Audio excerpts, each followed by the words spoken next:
욥기 5장 1절에서 27절까지 말씀 함께 읽겠습니다. 너는 부르짖어 보라. 내게 응답할 자가 있겠느냐? 거룩한 자 중에 내가 누구에게로 향하겠느냐? 분노가 미르는 자를 죽이고 시기가 어리석은 자를 멸하느니라. 내가 미련한 자가 뿌리 내리는 것을 보고 그의 집을 당장에 저주하였노라. 그의 자식들은 구원에서 멀고 성문에서 억눌리나 구하는 자가 없으며 그가 추수한 것은 불주인 자가 먹되 덫에 걸린 것도 빼앗으며 올무가 그의 재산을 향하여 입을 벌리느니라. 재난은 티끌에서 일어나는 것이 아니며 고생은 흙에서 나는 것이 아니니라. 사람은 고생을 위하여 났으니 불꽃이 위로 날아가는 것 같으니라. 나라면 하나님을 찾겠고 내 일을 하나님께 의탁하리라. 하나님은 헤아릴 수 없이 큰 일을 행하시며 기이한 일을 셀 수 없이 행하시나니 비를 땅에 내리시고 물을 밭에 보내시며 낮은 자를 높이 드시고 애곡하는 자를 일으키사 구원에 이르게 하시느니라. 하나님은 교활한 자의 계교를 꺾으사 그들의 손이 성공하지 못하게 하시며 지혜로운 자가 자기의 계략에 빠지게 하시며 강구한 자의 계략을 무너뜨리심으로 그들은 낮에도 어두움을 만나고 때낮에도 더듬기를 밤과 같이 하느니라.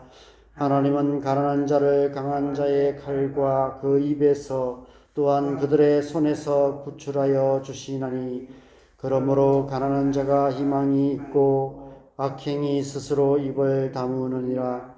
볼지어다 하나님께 징계 받는 자에게는 복이 있나니 그런즉 너는 전능자의 징계를 업신여기지 말지니라. 하나님은 아프게 하시다가 싸매시며 상하게 하시다가 그의 손으로 고치시나니 6가지 환난에서 너를 구원하시며 7가지 환난이라도 그 재앙이 내게 미치지 않게 하시며 기근 때의 죽음에서 전쟁 때의 칼의 위협에서 너를 구원하실 터인즉 내가 혀의 채찍을 피하여 숨을 수가 있고 멸망이 올 때에도 두려워하지 아니할 것이라. 너는 멸망과 기근을 비웃으며 들짐승을 두려워하지 말라. 들에 있는 돌이 너와 언약을 맺겠고 들짐승이 너와 화목하게 살 것이니라. 내가 내 장막의 평안함을 알고 네 우리를 살펴도 이런 것이 없을 것이며 네 자손이 많아지며 네 후손이 땅의 풀과 같이 될 줄을 네가 알 것이라. 네가 장수하다가 무덤에 이르리니 마치 곡식단을 제때에 들어올림 같으리니라. 볼지어다 우리가 연구한 바가 이와 같으니 너는 들어보라. 그러면 네가 알리라. 아멘. 말이라는 단어는 참 재미있는 단어인 것 같습니다. 외국인들이 우리말을 배울 때 말과 말의 차이를 이렇게 구별하기가 쉽지 않겠다 이런 생각이 듭니다. 말을 한다와 말을 탄다라는 말을 잘 구별할 수 있을까 이런 생각이 듭니다. 문득 이런 질문이 생겼습니다. 우리 조상들은 왜 이 두 단어를 같은 단어로 썼을까? 아마 비슷한 특성이 있어서 그렇지 않을까 이런 생각이 들었습니다. 길들여지지 않은 말은 위험합니다. 일단 달리면 그 누구도 그 앞을 가로막아 멈추게 할 수 없습니다. 갈 때까지 가야 멈춥니다. 길들여지지 않은 우리의 말도 마찬가지입니다. 일단 말을 시작하면 쉽게 멈추지 못합니다. 엘리바스의 그럴듯한 말이 4장에서 끝나지 않고 5장으로 이어지고 있습니다. 오늘 말씀이 어제 묵상한 4장 말씀과 뭐가 다를까요? 크게 다를 바가 없습니다. 더하면 더했지 덜하지 않습니다. 일단 말이 달리기 시작하면 점점 더 빨리 달려서 숨이 턱에 찰 때까지 달려야 멈추듯이 우리의 말도 그런 것 같습니다. 자기 주장, 자기 논리, 자기가 옳다고 믿는 바를 끝까지 주장합니다. 굽히지 않습니다.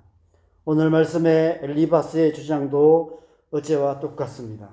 권선징악, 인과응보 이런 단어들을 풀어놓은 것에 불과합니다. 말은 그럴듯하지만 권선징악, 인과응보라는 공식을 계속해서 주장하고 있는 것입니다. 그 단어들로 욥의 고난을 해석하면 엘리바스의 이야기는 다 맞는 이야기가 됩니다. 2절에 미련한 자, 어리석은 자, 바로 욥 네가 그런 자다 이렇게 말하고 있는 것입니다. 8절 말씀을 보시면 나라면 하나님을 찾겠고 내 일을 하나님께 의탁하리라 말하고 있습니다. 우리가 거의 관례적으로 하는 말이 있습니다. 기도밖에 없다고. 더 열심히 기도하는 수밖에 없다고. 기도 생활 잘하면 하나님께서 알아서 모든 문제를 다 해결해 주신 거라고. 기도하라고 이런 문제를 주신 거라고. 이런 얘기를 하죠. 여러분 정말 그럴까요? 정말 기도하면 모든 문제가 깔끔하게 다 해결될까요? 기도 생활에는 오히려 우리를 더 좌절시키는 경험들이 훨씬 더 많습니다. 오랫동안 기도하고 아무리 기도해도 문제가 해결되지 않는, 우리의 생각대로 되지 않는 일들이 더 많습니다. 저는 교회 교구 사역을 할 때 좌절될 때가 참 많이 있었습니다. 금요 기도회 때마다 환우들을 위해 간절히 부르짖고 기도했는데 오히려 병세가 더 점점 깊어져가는 모습을 보면서 우리의 기도가 무슨 의미가 있나 이런 생각이 들 때가 많았습니다. 결국 그 병으로 세상을 떠나시는 성도들을 보면서 기도에 대해서 좌절이 될 때가 많았습니다. 우리가 더 열심히 기도 안 해서 그런 것일까요?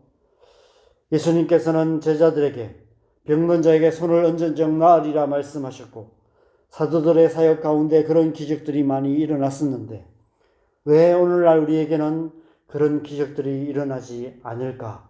이런 질문들이 많이 생겼습니다. 결국 우리 자신의 부족함, 우리 자신의 무능력함을 탓할 수밖에 없었던 것 같습니다. 그래서인지 엘리바스가 더 강력하게 자기의 주장을 펼치고 있습니다. 17절에 보면 볼지어다 하나님께 징계받는 자에게는 복이 있나니 그런 정로는 전능자의 징계를 업신여기지 말지니라 라고 말합니다. 하나님의 징계가 분명하다는 것입니다. 그 외에 다른 이유가 없다는 것입니다. 문제를 해결할 수 있는 방법은 하나밖에 없다는 거예요. 하나님 앞에 나가 죄를 자백하고 회개해야 한다는 것입니다. 그렇지 않으면 네가 아무리 기도해도 해결되지 않을 것이다. 기도해야 되는데 먼저 죄를 회개하고 기도해야 된다. 죄가 있는 한 너는 이 문제 속에 계속 있을 수밖에 없다라고 이야기하고 있는 것입니다. 여러분 드라마나 영화에 보면 범죄 혐의가 있는 용의자를 잡아놓고 순순히 죄를 자백하면 형량을 감하여 주겠다라고 협박 아닌 협박을 하는 장면들이 있는데 엘리바스가 지금 그러고 있습니다. 욥을 앉혀놓고 봐라 분명한 증거가 있지 않냐? 네가 기도해도 여전히 네가 고난이 있는 것은 네게 죄가 있는 게 분명하다. 네가 이런 고난을 당하는 것 자체가 그 증거가 아니냐. 순순히 죄를 자백하고 회개하면 하나님께서 용서하여 주시고 다시 회복시켜 주실 것이다 라고 죄에 대해서 자백할 것을 강요하고 있는 것입니다. 마지막 27절에는 이렇게 말씀하고 있습니다. 우리 마지막 27절 같이 읽겠습니다. 볼지어다 우리가 연구한 바가 이와 같으니 너는 들어보라. 그러면 네가 알리라. 엘리바스 자기만의 생각이 아니라는 것입니다. 우리가 다 연구해봤다. 연구하다라는 히브리어 하카르는 찾다, 조사하다, 탐구하다 이런 의미가 있습니다. 우리가 네가 고난당한다는 소식을 듣고 함께 의논도 하고 사례들을 찾아봤고 여러 가지로 조사도 해봤고 이 사람 저 사람에게 물어봤고 탐구도 해봤고 연구도 해봤는데 너에게 범죄 혐의가 있다는 결론을 내렸다는 것입니다. 그 외에 다른 이유가 있을 수 없다는 것입니다. 지나가는 사람 다 붙들고 물어보라고. 10이면 10, 100이면 100, 다 똑같은 대답을 할 것이라고 말하고 있는 것입니다. 너는 들어보라. 그러면 네가 알리라. 네가 생각해봐도 그렇지 않냐? 라고 말하는 것입니다. 그 외에 다른 이유가 뭐가 있을 수 있냐고 못을 받고 있는 것입니다. 이 엘리바스의 마지막 말이 욥의 가슴에 대못을 박는 말이 아니었는가 이런 생각이 듭니다. 내일 6장에서 욥이 다시 항변을 할 수밖에 없었던 것은 아마 이 말 때문이 아니었을까 싶습니다. 여러분, 우리는 우리의 말의 능력을 과소평가할 때가 많습니다. 그래서 너무 쉽게 말을 합니다. 너무 많은 말을 합니다. 말로 가족들에게, 이웃들에게, 교회 지체들에게, 무엇보다도 고난 가운데 있는 성도들에게 그 가슴에 대못을 박을 때가 많습니다. 여러분, 무슨 말이 더 필요하겠습니까? 야고보서 3장 1절에서 10절 말씀을 제가 읽어 드릴 테니까 오늘 엘리바스의 모습과 비교하시며 하나님께서 우리에게 말씀하시는 교훈을 얻으시기 바랍니다. 내 형제들아, 너희는 선생된 우리가 더 큰 심판을 받을 줄을 알고 선생이 많이 되지 말라. 우리가 다 실수가 많으니 만일 말에 실수가 없는 자라면 곧 온전한 사람이라 능히 온몸도 굴레 씌우느니라. 우리가 말들의 입에 재갈 물리는 것은 우리에게 순종하게 하려고 온몸을 제어하는 것이라. 또 배를 보라. 그렇게 크고 광풍에 밀려가는 것들을 지극히 작은 키로서 사공의 뜻대로 운행하나니 이와 같이 혀도 작은 것이로되 큰 것을 자랑하도다. 보라, 얼마나 작은 불이 얼마나 많은 나무를 태우는가. 혀는 곧 불이요 불의의 세계라. 혀는 우리 지체 중에서 온몸을 더럽히고 삶의 수레바퀴를 불사르나니 그 사르는 것이 지옥 불에서 나느니라. 여러 종류의 짐승과 새와 벌레와 바다의 생물은 다 사람이 길들일 수 있고 길들여 왔거니와 혀는 능히 길들일 사람이 없나니 쉬지 아니하는 악이요 죽이는 독이 가득한 것이라. 이러므로 우리가 주 하나님을 찬송하고 또 이것으로 하나님의 형상대로 지음을 받은 사람을 저주하나니 한 입에서 찬송과 저주가 나오는도다. 형제들아, 이것이 마땅하지 아니하니라. 오늘 엘리바스의 입에서 찬송과 저주가 나오고 있는 모습을 우리는 똑똑히 보고 있습니다. 욥을 향해서 어리석은 자, 미련한 자라고 저주하면서 그 이후에 보면 하나님이 어떤 분이신지를 그럴듯한 말로 찬송하고 있습니다. 여러분, 이것은 하나님의 백성으로서 마땅하지 않는 모습이다라고 말씀하고 있습니다. 우리가 아무리 하나님을 찬양하고 우리가 아무리 그럴듯한 말로 하나님을 높이고 하나님에 대해서 말한다 할지라도 우리가 똑같은 입으로 고통 가운데 있는 성도들, 고난 가운데 있는 성도들, 어려움을 당하고 있는 성도들, 연약한 자들을 말로 상처 주고 말로 저주한다면 그것은 하나님의 백성으로서 합당하지 않습니다. 오늘 엘리바스는 하나님의 백성으로서 마땅하지 않는 모습으로 있는 우리의 모습을 보여주고 있습니다. 여러분, 우리는 어떠하십니까? 하나님의 백성으로서 합당한 어느 생활을 하고 계십니까? 그러므로 생명을 사랑하고 좋은 날 보기를 원하는 자는 혀를 금하여 악한 말을 그치며 그 입술로 거짓을 말하지 말고 악에서 떠나 선을 행하고 화평을 구하며 그것을 따르라. 베드로 사도가 간곡하게 권면하는 말씀입니다.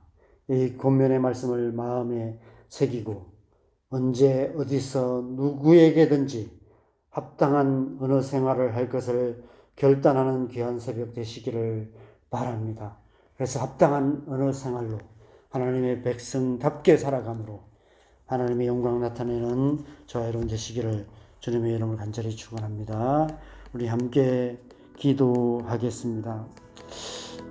여러분, 우리가 지나온 삶에서 우리가 했던 많은 말들을 한번 생각해 보시면 좋겠습니다. 저도 그런 것 같습니다. 저도 나름대로 좋은 말을 한다고 했지만 그것이 다른 사람들의 마음에 상처를 줄 때도 있었고, 나름대로 분위기를 좋게 만들려고 했던 농담들, 그런 것들이 다른 사람들의 마음에 상처를 주었던 그런 기억도 있습니다. 나름대로 권면한다고 내 나름대로 이렇게 하면 이 사람이 이 형제가, 이 자매가 이 문제에서 벗어날 거라고 생각하고 했던 권면이 오히려 그 사람의 마음에 상처를 주었던 데도 있는 것 같습니다. 앞으로도 그러지 않을 보장이 없는 것 같습니다. 그래서 정말 말하기에 조심을 해야 된다, 이런 생각이 더 많이 듭니다. 언어 생활을 잘하는 것, 그것이 성숙한 하나님의 백성이라고 생각이 듭니다. 우리가 다시 한번 이 아침에 하나님 앞에 은혜를 구하십시다.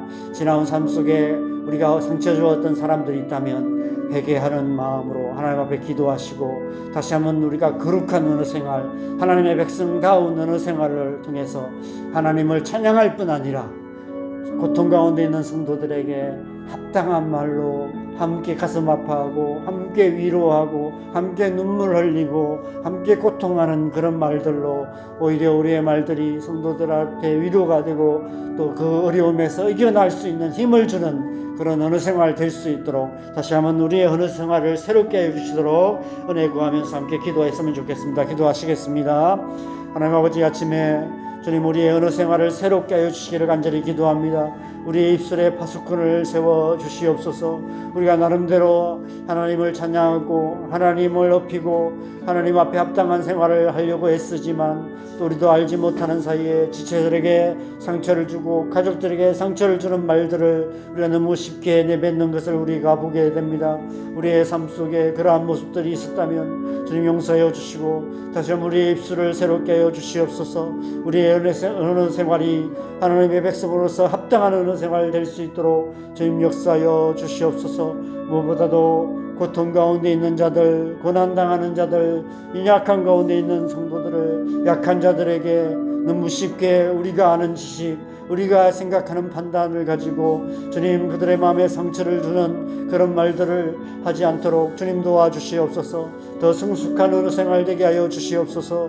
고통하는 자들에게과 함께 고통하며 그들의 마음을 더 깊이 이해하고 그들과 함께 고통하며 그들의 마음에 주님 위로를 줄 수 있는 그런 언어 생활을 할 수 있도록 주님 도와주시옵소서. 무엇보다도 연약한 자들에게 상처 주지 않고 오히려 그들을 하나님의 앞으로 더 가까이 인도할 수 있는 거룩한 언어 생활, 합당한 언어 생활을 통해서 하나님의 영광 나타내는 성숙한 성도들 될 수 있도록 하나님 도우시고 함께하여 주시옵소서. 그래서 우리의 말을 통해서 많은 사람들을 세우는, 덕을 세우는 하나님의 백성 되게 하여 주시옵소서. 은혜 베풀어 주시옵소서. 주님 역사하여 주시옵소서. 이 아침에는 또 우리의 자녀들을 위해서 기도하십시다. 혹시라도 지나온 삶 속에서 우리의 자녀들에게 우리의 말로 상처를 준 말들이 있다면 다시 한번 주님 앞에 회개하면서 또 하나님 우리의 자녀들이 하나님의 그 말씀을 듣고 하나님의 말씀 앞에 나오게 하시고 또 우리의 자녀들 또한 합당한 언어 생활을 하는, 그래서 많은 사람들에게 덕을 끼치는 그런 하나님의 사람으로 살아갈 수 있도록 붙들어 주시도록 기도하시고 또 교회 안에 그런 은혜가 있기를 위해서 기도하십시다. 또 지금 전쟁이 계속되고 있는 이 땅과 또 열방을 위해서 우리 함께 기도하시고 자유롭게 기도하시다가 돌아가시면 되겠습니다. 기도하겠습니다.